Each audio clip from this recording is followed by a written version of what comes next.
I spent the day with Teddy Riley, the architect of New Jack Swing and the producer behind hits from Michael Jackson, Blackstreet, Keith Sweat, Guy, and more. You're messing with Michael Jackson. You come with some whack-ish. Wait, let me get this right. The first track that you come up with, Remember the Time. Yeah. He breaks down how the songs were made. New Jack Swing was a movement. People went nuts. It was like, wow. Shares the lessons behind them. I created signatures. That's the one thing that made me who I am. Takes us into his home studio. Wherever I move, there's a studio. And even tries an Indian snack for the first time. Thai chili. Yeah. Well, give me some water. I come this far by faith. We are in Teddy Riley's house. Thank you for opening your doors to us. Oh, thank you for coming. We had to. We're in the boonies. You just put out this book, so we had to come here. This is an amazing book. Get it. I'll link it below. Remember the Times. Full of these impactful stories of all the artists you've worked with, from Dougie Fresh to Michael Jackson, from Heavy D to Blackstreet, Guy. You've even introduced us to new talent like the Neptunes, and now even entering the K-pop world. How would you describe it, your journey, your full journey in one sentence? In one sentence, faith. I come this far by faith. I like that. Oh. There's a quote in the book. It says this: to understand Riley's impact, you have to meticulously connect the dots to a long list of producers and artists who have worshipped at the altar of the genius one-man band. Without the Guy and Blackstreet leaders' blueprint, there would be no Mary J. Blige, Jermaine Dupri, Jodeci, Usher, Timbaland, Missy Elliott, Drew Hill, the Neptunes, Chris Brown, The Dream, or Bruno Mars. That's from Vibe back in 2018. Wow. That's some high praise. Yeah, it is. It is. I totally forgot about that.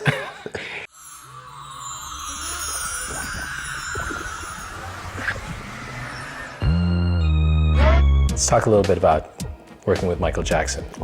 When Michael Jackson asked you to work with him, you didn't jump on the first plane. You said you wanted to be prepared. Mm-hmm. Why was that preparation so important to you? Shit, you're messing with Michael Jackson. You come with some whack-ish. I'm not looking to come with anything whack. I was like, yo, I gotta give him impact songs, you know, with any artist, period. But Michael, the standards were up here. And I knew that I had to have things right. I gotta be ready. So I don't have to get ready with Michael because he expected like that. And I've seen a lot of producers on the project, they disappeared. I'm still here. That's because I'm doing something. I did the right thing. A lot of them just went in with him, and you making a beat around Michael Jackson, you better be right. You better have it all together, because, you know, you wouldn't want to be like, no, this just doesn't sound good. You got something better? Mm-hmm. For me, every time he heard me make a beat, he was just like, wow. He would go and just like, I heard something for that. So he would leave the room, and he'd come up with a melody. Yeah. Come back in the room. I think I got something for it.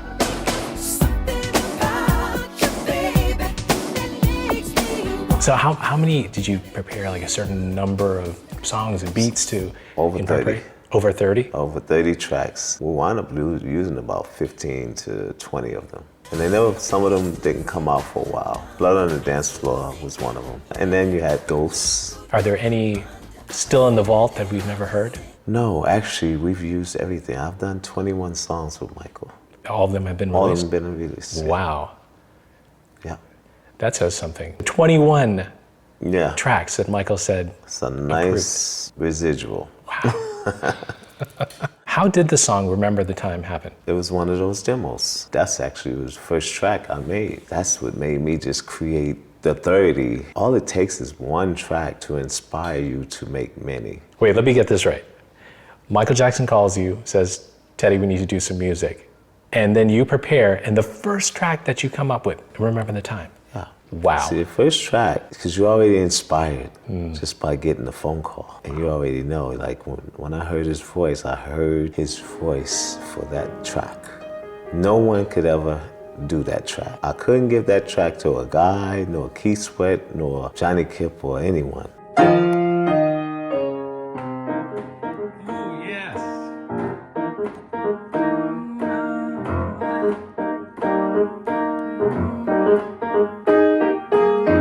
So you are described as the architect of New Jack Swing. You've played a lot of different roles, right? Producer, songwriter, performer, and mentor. Of those roles, which is your favorite?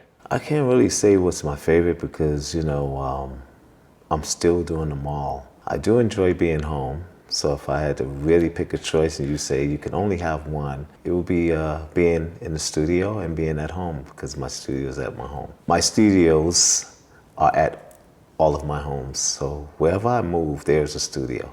Is that because the home gets you in that creative space really well? I'm always in a creative mode and I'm always creating, so I have to have a studio or something there to create music. I'm a producer myself. I've learned so much from you, and I have tons of producers in the audience that have learned so much from you. And I'm sure they all have the question, where did it all begin? So I want to take it back to the beginning right now and to a simple thing that I found in the book. Your first keyboard was a Casio, right? Yes. What did that keyboard unlock for you as a kid? What it unlocked for me is I'm able to move around and create. The Casio was for me to just stay creative and stay doing something constructive. Join the chess club or join the pool club or play basketball. Things that would just keep me going. My mind was always going. My first keyboard was actually a Casio as well. I feel like so many of us get started with that little Casio it's keyboard. It's the Casio. Yeah, the keyboard led you to your first band. I remember in the book, you were holding that keyboard and going down the street and playing your tunes until they took notice. Yeah, well, they took notice because I kept bothering them. I kept hounding them about, joining the band and playing for them. One day, the keyboard player quit. And I went down there and I just said, will you guys let me audition for the band? Yeah. It was a shorty, get out of here. And I kept going back, and when I realized the keyboard player quit, they gave me a shot. You had to prove yourself then. You had to do the preparation to prove yourself at that moment. Yeah. All right, so you also wrote in the book about watching famous stars going into the Apollo Theater. Yes. What did that moment do for young Teddy? I felt like it was just bringing me closer and closer to my goal, being on stage. And I said to myself, one day I'm gonna be in that building. And I've been in there. I've been in there several times. And performing in there was just like, wow, I'm performing around the corner from where I was raised. Your mom said in the book, it was clear that music was going to be Teddy's way out of poverty. Your mom was a big part of your music journey. How was her support impactful to your whole journey? Very impactful because just seeing the smile on her face when I made my creations, it let me know that I was doing something.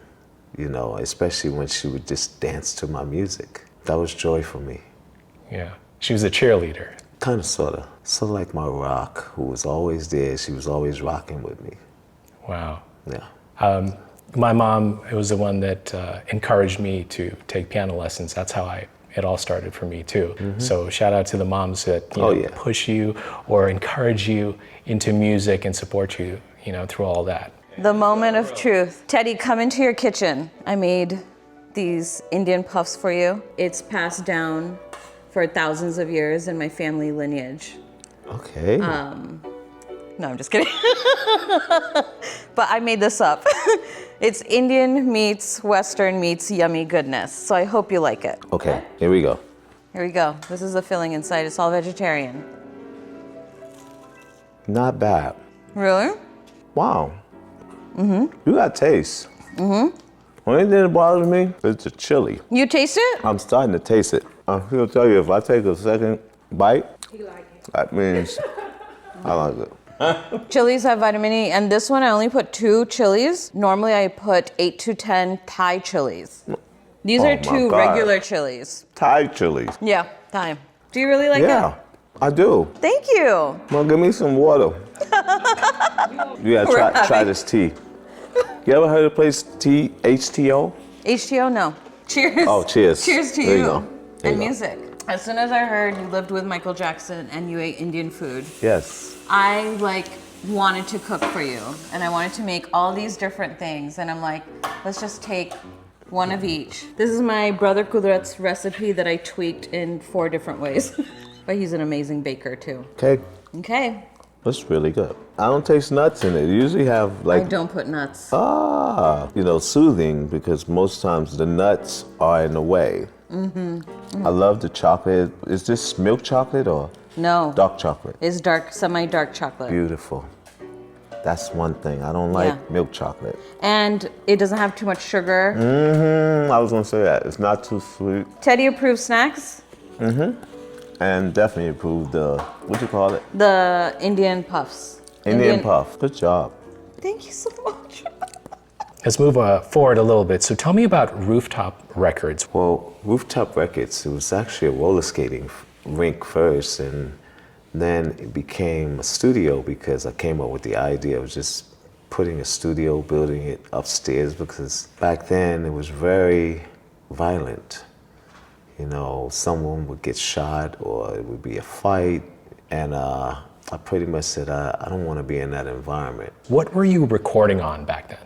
Well, my partner, he built the studio upstairs, and that's when I got my first drum machine, and which was the Korg DDD-1, and we had got a Kai 12-track. So it was either the MP or the 12-track. I said the 12-track, and we're going to get that drum machine over there because I can get by with that. Yeah.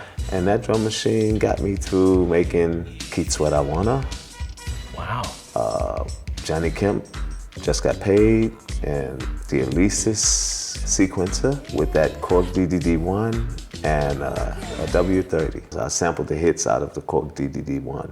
The Korg DDD-1 was the first drum machine to have tap repeat. Oh, okay. I didn't know that. Okay. Yeah. Do you still have that DDD-1? No, actually, I was thinking of buying one just so that I can show people, because I still have my other old drum machines like the DX, the Oberheim, and the 808, and the drum machine that I did remember at the time one, which is the MPC 2000X XL. It's in there. You still have that? Yeah. Now the DX, I did Go See the Doctor, and I did the show. Wow. Okay. Yeah. Wow. All right. You guys are in for a treat because we're going to take a peek into Teddy's studio in just a bit. You mentioned the violence, and there were some parts in the book I remember. There's definitely some darker times in your early days. And you actually wrote about this moment where you feared for your life, but you were also fearing that you wouldn't be able to make music or become a star. How did that shape your drive? What it did was made me realize how valuable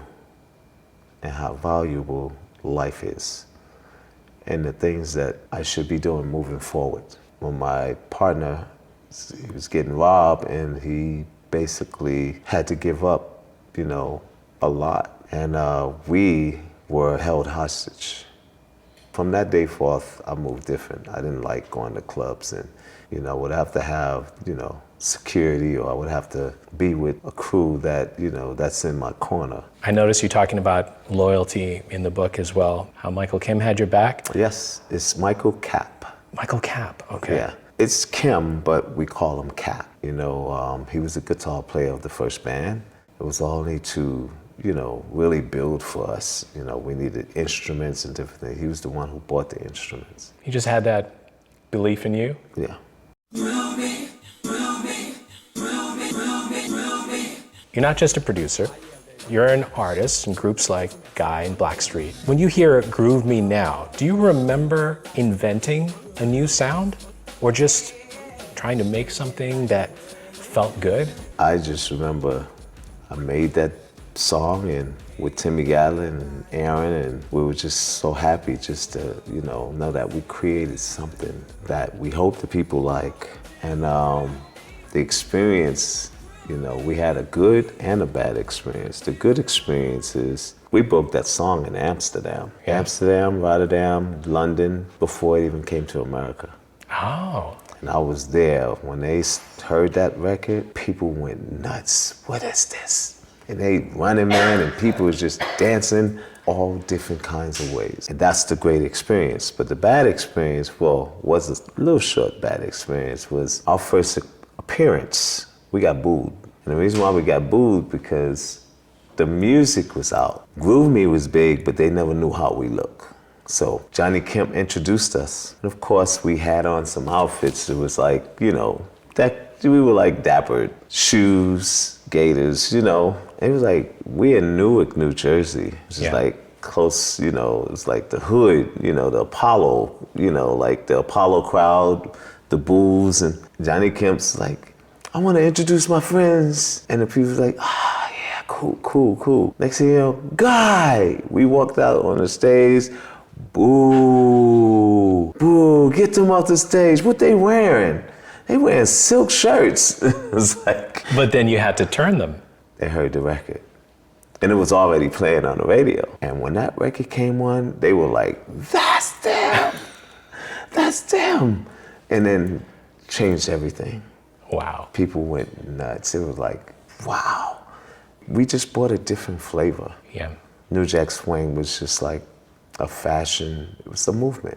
Back then, did you know that you were creating a new sound? Yeah, I knew I was creating a new sound. I just created something that I knew wasn't, you know, on the radio. When Frankie Crocker broke I Wanna, that's when I knew, okay, I got something. I have some good, feel-good music that everyone loved. And you could dance to. Yeah, and they can dance to, and it made them happy. It's like when that music came on, it made them happy about, you know, dancing, and it made it cool for guys to look dapper again, you know, dress with fashion, and that's what, you know, we brought to the table. I think it was Andre Harrell that said it was more than music, it was a lifestyle that you created. It's lifestyle, yes, definitely. It didn't take long for people and the music charts to take notice. Heavy D and the Boys, Wreckx-n-Effect, the Rump Shaker. So many songs out there now with your name in the credits and so many people listening to it. Was there any added pressure of expectation inside of you? No, coming from the hood, that was our way of, you know, knowing that we're doing something and knowing that we're becoming somebody, because we were nobodies. Just trying to figure out a way to get out of the projects and out of the hood. And we were making money and we didn't have to hustle to do it. If I went back to the projects, it would have been okay. You know, because at least I know I did something. Yeah, I remember turning on the TV after school, seeing Rump Shaker on heavy rotation, and then watching the premiere of Michael Jackson's Remember the Time. It was the soundtrack of so many memories of so many people around the world. By this time, you've worked with a lot of different artists. You've produced a lot of different people. And I want to know, from your producer perspective, how do you go about getting the best out of the artists that you work with? Sometimes you have to fight. No, fight for it. Most of the artists that I've worked with, even down to Guy, trust me. You get the hotheads like, you know, the Bobby Browns and the Keith Sweats, then, you know, who feel like they've done it. Then you have to give them a reality check. Like, have you made a hit? Or have you made a #1 record? And I know Bobby can say that, but Keith, you know, on one hand, he trusted me after a little while, because, you know, remember, I'm the young one. You know, I'm little Teddy, which is I call my son now, you know. Keith Sweat did not want to sing I Wanna like it is on the album, and it took me kind of fighting with words and humble words. You know, try this. This is a signature. People gonna know you for that voice. And now you know Keith Sweat, when he opened his mouth, Yeah. you know who he is. Instantly now. Instant. Yeah. Same thing with Bobby. Same thing with Aaron Hall. I created signatures. That's the one thing that kind of made me who I am. You know, it's like, that's the guy that creates signatures. That's the guy who created artists to be who they are, and people know who they are. Beautifully said. Michael wanted New Jack Swing. Yeah. But listening to the music, I feel like you gave him something even more. Futuristic almost, timeless almost. Why does that music still sound new today? It was more of the vibe of the song, the frequency, the pitch and the key that it's in. Most of the hit songs and songs like that are all in F. minor. You can go back to Let's Chill, F minor. I Like, F minor. Now let's name some other songs. Tender Love, F minor. So was this intentional then Yeah. for Michael too? For you to bring him in F minor? Of course, that was a beautiful key to make music in is F. It's like freedom, free, F it. I love that. It was, it just felt good. When I do certain songs, I know I can feel the key along with the singer because it's got to be in their range. Joy is E to E flat to G sharp. Now I don't read music. That's why it's blowing me away that you're doing these air chords right now and you're remembering all these progressions and the keys and everything. No diggity. F sharp. It's just the Fs. Wow. There's your tip for the day. Try the F. Take me back to that. How did the idea for No Diggity come about? Yeah. You know what? My writer, who actually wrote the song, he was coming up with the Bill Withers trying to get it to sync. And I just kept seeing, hearing him. He was struggling with it. I said, give me that sample. Took it in the other room, and all I did was cut it up in 4 pieces. So that's it. It's only 1 bar. Yeah. Because after that 1 bar, it goes somewhere else. And that was Grandma Hands. It was one of those tracks that, I felt it all the way. Like, I had the vision of how people would dance to it. Yeah. My vision and just everything that came to me is like, yo, I know all of the shorties are gonna like this. And before the guys, I thought it was like a toss-up between the guys liking it more than the women. So it was like neck and neck. Yeah. The moment you've waited for, a tour of Teddy Riley's They come home into studio. Gotham City. I love the look though. Yeah. Everything black. Oh, wow. Check that. Look at that up there. That is amazing. It's all vinyl. Wow. It's all vinyl records. Look at these. This place is amazing. Thank you. This was the live room, Okay. but I don't have a band. Ain't got nobody to play, so I said, let me just fill it, make it a little playroom for the kids when they come, and they'll never be bored. They have this. We have a bunch of board games, and Wow. then walk into the magic room. All right. Now we're going into. And V-Synth GT, Okay. which I've been playing this thing over 30 years. Is this the one that you've had for 30 years? That one there, yeah. Wow. I have about 5 more because they're discontinued. So Yeah. every time I find one, I buy it. No way. Yeah, because it's my vocoder sound. Yes. Vocoders were a big thing for you, or still are a Yeah, big it thing still for is. I always treat this thing bad. But this is the Phantom, you. Okay. one of my favorites. Okay. This is the new Phantom. This is the 6. And then Arteria, top one. You've got And the then- Arturia Astrolab up Astrolab, there. yep. Yeah. And Made a then video this about is that. Have you Jupiter. performed on stage with the Astrolab? No, for me, I just got it. I have to tweak. When I get a new keyboard, especially a vocoder, because this has a vocoder sound, I have to tweak it. Like I've tweaked that. I have stored sounds. And Okay. this has vocoder as well. The Jupiter X? Yeah. Okay. And I tweaked this one. So this will be on my new tour with that. So I'll have it. It's going to sound really big. And of course, this is the Gaia 2, I love this, the sound of this, amazing. So I use these keyboards when I'm programming here. So all of these keyboards are made into the MP. But I'm buying an actual board that's going to actually go here.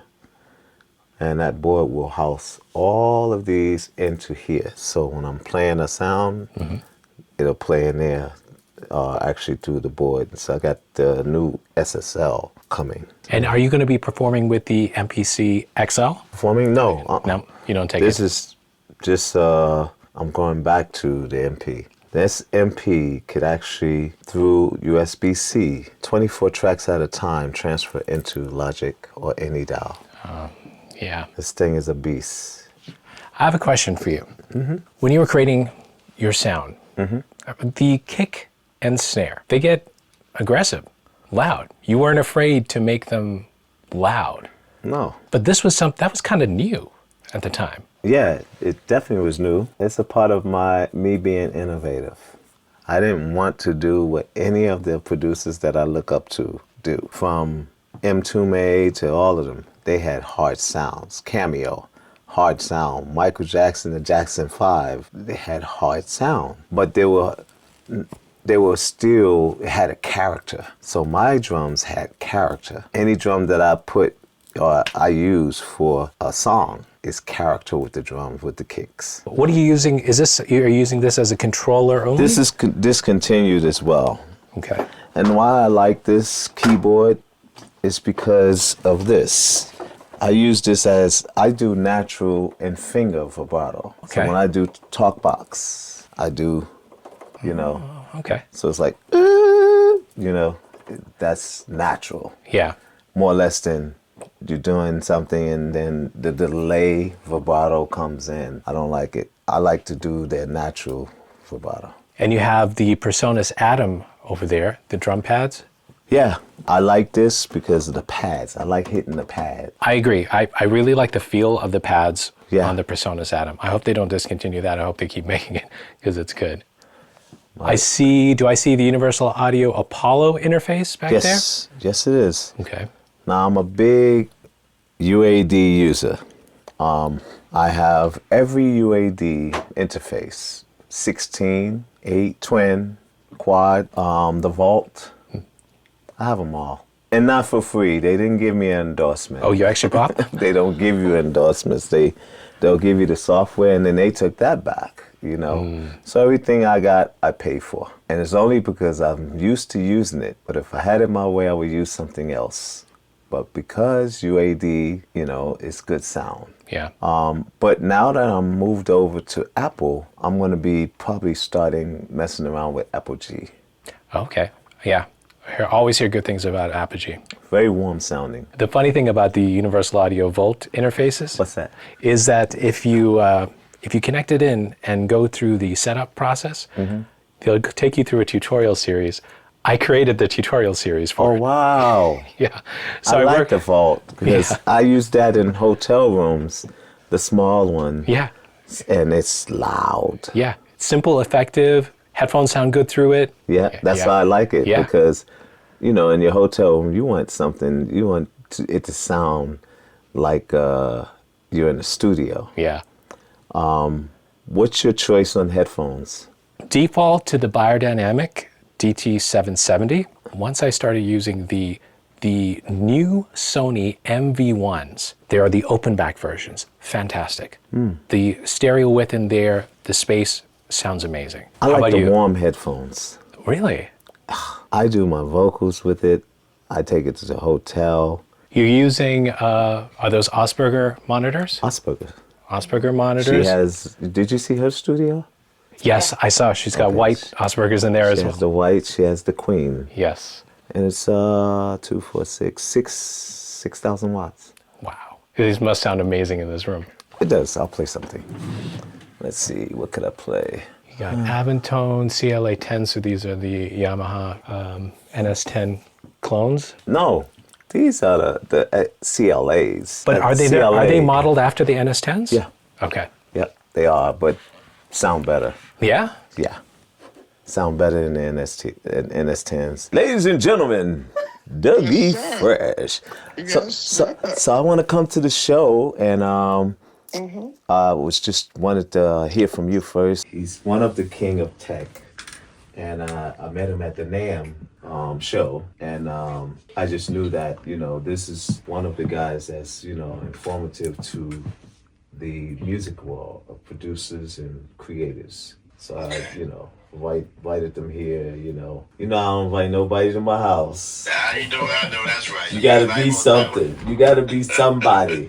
I feel special. Now, what did Michael Jackson teach you? Maybe musically, maybe personally. We were like, I was his big brother one day and he's mine the next. You know, it's like we would advise each other on things like business. a type of people I need to have around me. And some I applied and some I didn't, you know, and I fell short, you know. So now I'm back to his regimen and his way of doing business. Tolerate nothing less than great, and people must be sharp, you know, that's representing me. So that's how I am now. Music is like a time bomb. If you don't put it out at the right time, the detonation will not make it blow up.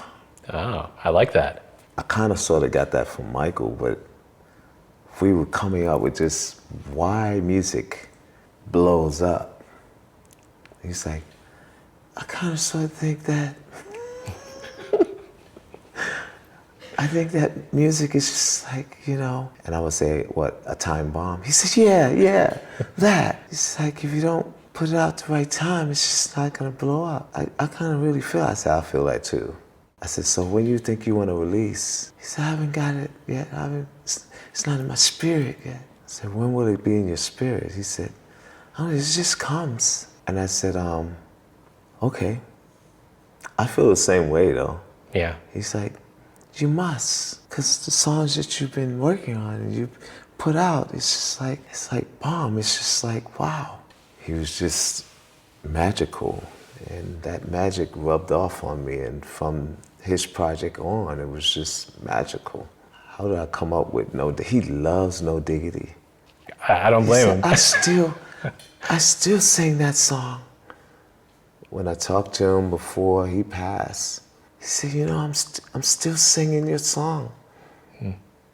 No Diggity is still my favorite. Wow. So let's do it. He said, yeah, we're about to get started. Let's get it, Theodore. He would never call me Teddy. Really? He always called you Theodore. It's after, you know, he asked, could I call you something else? And I was like, yeah, what do you want to call me? He said, is your name, it's really Theodore. I was like, yeah. He said, can I call you Theodore? I said, yes. Why do you think he wanted to call you by something else? Because everyone calls me Teddy or TR. Or 1-2. 1-2 checker. Teddy with the 1-2 checker. Yeah. And Eric Sherman was the one who just made it like public. Your name is 1-2 because you always do the 1-2. 1-2. My biggest song is the 1-2. So that's why he calls me 1-2. Wow. My prerogative, 1-2. So that's why I'm called 1-2. What was it like creating around other producers like Q-Tip? Well, you have to take it, you know, from the perspective that Q-Tip is also an artist. So if he hear me producing something, it inspires him to produce, and that's how you got Vibrant Thing and all of those great records that he's done. You know, his thing was a little different than working with Tribe Called Quest. He went into the party mode and working around a lot of producers, you know, Timberland, and we inspire each other. Yeah. He always inspired me. Pharrell as well. Yeah. Yeah. What do you think Pharrell took from you? What did you take from Pharrell during the collaborations? What do you always say? Being in the studio and putting time in is what you get out of it. A lot of people don't put a lot of time in. They make records like this, bam, and it's like, oh, you put it out, and it doesn't have the staying power. I really feel like the time you put into the record, the measurement of the time, and you know, really thinking everything through, is you get that back in the results of the record and the actual people loving it. It has the staying power. It's got to feel amazing. When you're writing something new, are you a chord progression first type of person? Yeah, I gotta be. Okay. But So before the drums come in, before a melody comes about, chords first. It's so simple to me. I have so many, all of my ideas that will last me for probably the next 5 to 10 years. Wow.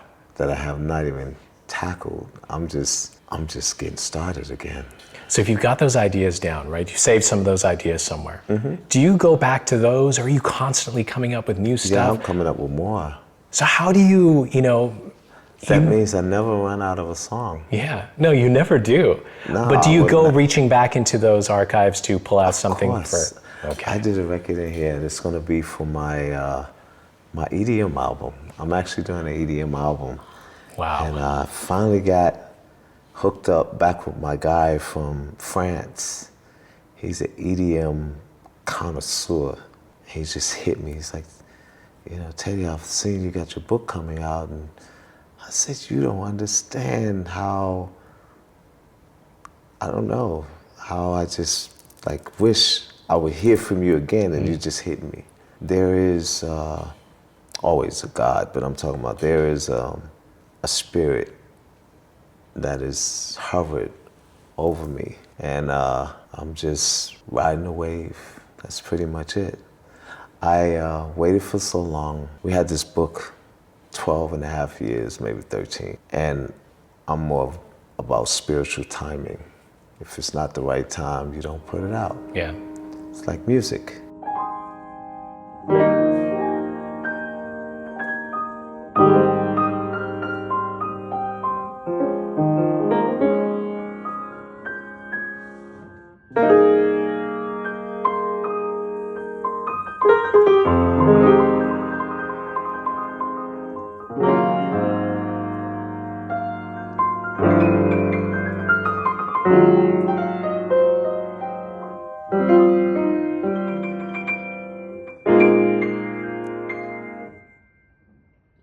So you got the F chord, right? I was just I wasn't watching what you were doing. I was just doing it.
Hindsight is 2020.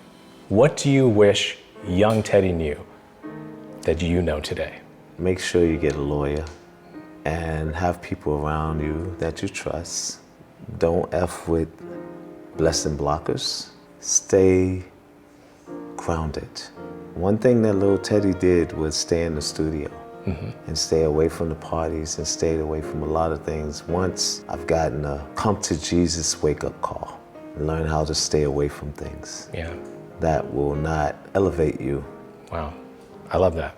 Okay. And get your money. No, I'm only joking. People get excited about the success and about making progress. So many ways to be paid. You know, I just got introduced around 2020 to neighboring rights. So for so long, and I'm so glad they wrote the legislation for neighboring rights.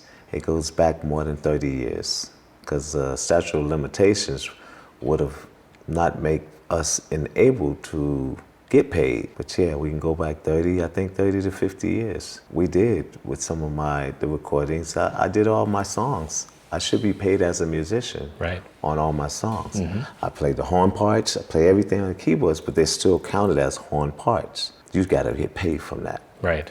So get a neighboring rights company. Okay. So that's one stream. You know, you got publishing, record royalties that comes 2 to 3 to 4 different ways. Got a lot of new producers in the audience and they just want to know the secret. How did you make this all happen? Is there a secret? What would you tell them? I didn't make this happen. I don't want to sound like the song, but God did. All I did was trust the process, even though a lot of the process was not going my way or it wasn't fair to me, but I still continued and didn't let it stop me from being creative. Because one thing that's always gonna come through is the creation. So never let it stop you from creating. And if you're under pressure, it's the best time to be creative. If you're breaking up with someone or you're having an argument with your spouse, create a song. It's gonna be the best. And don't deviate from the creation. Play it or Say It Like It Is. Those are the songs that are real. Like Let's Chill, like Spend the Night, like No Diggity was about someone. So stay creative and never let anyone detour you from your creation. Because if your mindset is, I want to be different, or I want to be like somebody, I don't want to sound like this person or that person, you got to think, does this record have the staying power? Licks don't get you checks. Most times people just make a song and they don't know where it's going to go. They don't have an imagination of where and what it's going to do for people. And that's what I think about all the time. How could I impact people with my music and my creation? To all the producers out there, don't think about what somebody else is thinking about. Have your own mind. You will come out on top. You'll come out somewhere in the number. Yeah. If you just think different. Don't give me that track on the radio. It's already there. Be inspired by it and try something different. Try to be off. That's why I'm back at the MP and Logic. You know, I'm the first Logic user, Afro-American, in Dorsey. I did remember the time on a Commodore Atari computer with Notator in it before it was called Logic.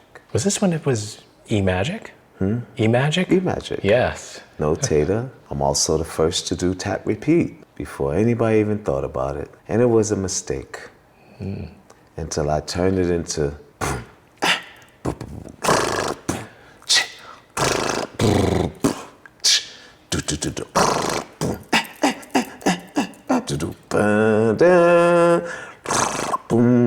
And mistake has become iconic. Yeah, that's being innovative. And that's what I want to say to all the producers. Be as innovative as you can. I love that. Thank you so much, Teddy. You Thanks guys, for having me. remember the time is out right now, linking it below. Thank you for the time that you've given us and for the advice for everybody watching. It's been No a worries. pleasure talking to you. Comes without saying. I think that information, you building a legacy. If you don't give it away, you won't have one. So I give information. Information of truth, information of what I've done to get me this far. And that's what that book is. I love it. I read the whole thing. So much here. We touched on a few stories. There's so much more that you guys have got to read. Here, you can get it on an audiobook as well. Awesome. Yeah. Thank you, Teddy. Thank you. Morning person or night owl? I'm a night owl. Night owl? Yeah. I'm a morning person. Okay, coffee or tea? Tea. Tea, okay, same. Netflix or nightclub? Netflix. Netflix. I love movies, but sometimes I just wish there was the early 2000s club era. People don't do that anymore, but it's the dancer in me, you know? Okay. What city feels most like home to you? Las Vegas. Oh, really? Yeah. Favorite place to eat when you're back home? Sylvia's. Sylvia's. Not Vegas, Oh, but where? New York. New York. Home is New York, you know, where I'm from. So it would be Sylvia's. In New York. Favorite move of all time? My favorite move of all times would be Virginia. Virginia. Yeah. Okay. I think we understand why. Virginia Beach. Yeah. Yep. Favorite Indian dish? Oh, wow. Curry. What kind? Coconut curry. Really? Yeah. So South Indian? Yeah. I last had it as with pho. Really? Yes. It was like a mix coconut curry pho. That'd be so good. Yeah. Besides all the music that you've made, who is your favorite artist? Of course, Michael. Michael. Okay, other than Michael. Other than Michael, it would be... Do you listen It to would Billie be Eilish? Prince. Prince? Oh yeah, that's a good one. Did you ever have any pets growing up? Yes, I did. I had 4 Rottweilers. What? We had a dog. His name was Nico. Aww. What's your favorite place to visit when traveling? Dubai. Dubai. Dubai is Dubai different. is the ultimate. We did skydive Dubai. Do you know there? It's like the skydive Yeah. over the palm. No, I'm not. Not me. Oh my gosh, it was crazy scary. The guy just pushed me out, and I was yelling and screaming all the way down. And then I was just laughing the whole way because it was like I realized how fun it was. Yeah. The most I've done hanging in the sky is what's it called? Like you're on the water and it just takes you Oh, up. parasailing. Parasailing. Oh, I haven't done parasailing yet. I did that in the Bahamas, Okay. and it was fun. It It was amazing. Oh man, I want to do that. Does Teddy go on rides? Six Flags? Mm-hmm. I have, You have? but I won't again. Okay. I love Knott's Berry Farm in California. I like that too. I like It's so Knott's Berry. fun. Knott's Berry is cool, but I'm just not about the rides anymore. Yeah. No, You're it's not- it's- national it's not in treasure. it's not in my insurance policy. It's your insurance policy. I was just going to, we need to protect you. What's your favorite color? My favorite color is black. I like purple. Thank you for the rapid fire. That's cool. But that was great. After our interview, Teddy and Sky took us to see Dougie Fresh live. It was an amazing show, and we all danced to his hit songs. It was an incredible day and a great double date. The night ended at 3 a.m. with a slice of Teddy's celebratory cake. Thanks to Teddy and Sky for hosting us, and thanks to their team for organizing everything. One more thing. Make the music you love, not anybody else. There you go. Peace. We out.